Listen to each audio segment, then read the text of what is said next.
ماما ختام الفقرة ويا شو عندك كلمة يعني للمتابعين؟ الحمد لله ما اطلع وياك هيك تصورين صوتك. حطلعش لا تخافي. ما اطلع والله تطلعين صبر علي. ايش تحبي توجهي كلمة للمتابعين بما انه خلصت الفقرة؟ نقول لهم I love you الله so much. الله تحبكم سو ماتش. يلا خلصنا الفقرة. اللي باي باي. يحب بنتي احبه.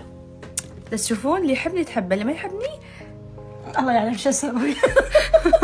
يلا باي.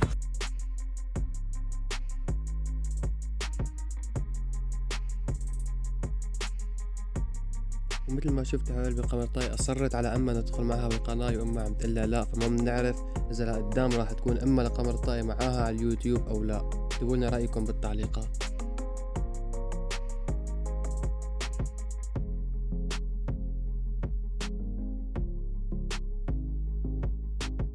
نزل هذا الشاب صورة لقمر طاي اللي كاتب عليها شكلها راح تخطب بعد رمضان، وردت عليه قمر طاي هذا الشاب ينشر إشاعات كاذبة، حاول يسحب مني كلام بس قلت له راح تعرف مع الكل. وهذا الشاب بيكون صديق قمر طاي وهو اللي كتب هذا الكلام. برأيكم هذا الكلام راح يكون عن جد أو هو مجرد مزح؟